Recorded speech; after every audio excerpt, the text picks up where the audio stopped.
Ano po ba ang closing techniques nyo online and offline? Actually, marami to, no? Pero every time I teach skills, lagi kong sinasabi sa audience ko, Roy, wag lang yung tip ko ang susundin ninyo. In terms of skills, if you can learn from many people as much as possible, learn it from them.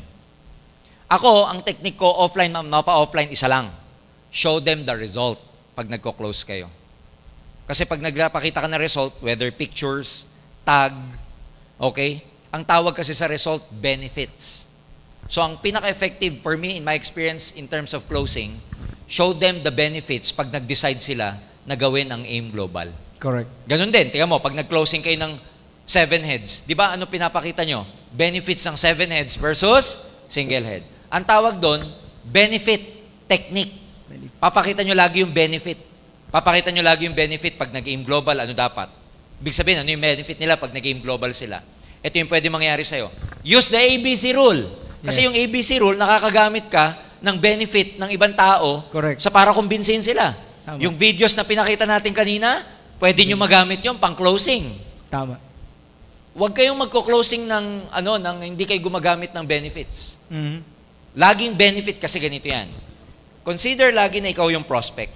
Pag magde-decide ka, ang gusto mong makita, ano ba para sa akin dyan pag ginawa ko yan? Mhm.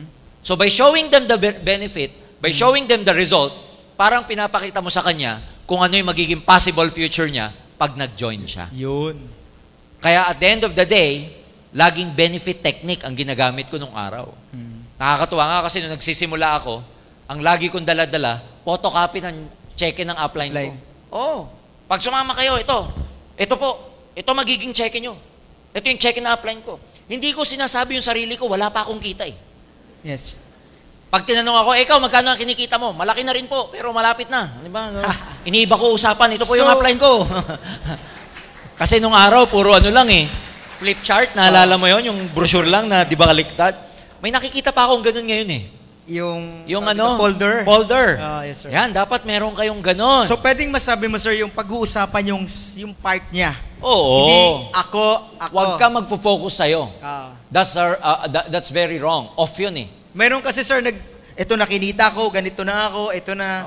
Mas effective yung Third party. ito yung mangyayari Sa'yo. sa'yo, ito yung future mo. Ito. Tignan mo to, dating bodeguero lang, oh. Tignan mo to, dating dating embalsamador, oh. Yan, pwede mangyari sa'yo yan. So, Alam kasi, mo to, sir, nag-7 heads to. Ganun. Correct, ano? Kasi ang tao gustong pag-uusapan yung sarili niya. Sarili niya. Hindi yung iba. Tama ba?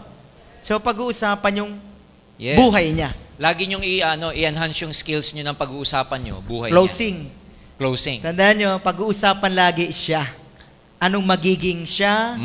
Anong buhay niya after 3 years sa ginagawa to? So, puro siya. Hindi puro ako. Correct. Tama yun. Kasi sir, Diba? iba, ako Oo. eh. Tama Puro din. ako eh. Gamit ka ng result. Kaya yun, mag-isa. Oo. Laging ako. Remove the I. Di ba? So, Bato mo lagi sa kanya. Bato mo lagi sa kanya. yes. Ganyan ako mag-closing nun. Sir, tama po. Yung mga nag-online sa inyo, ang ginagamit, di ba, mga pictures din? Puro ano? Pictures? Ng Puro ito. iba. Puro iba? third party.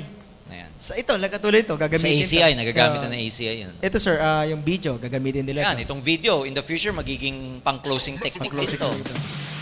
Madami ano.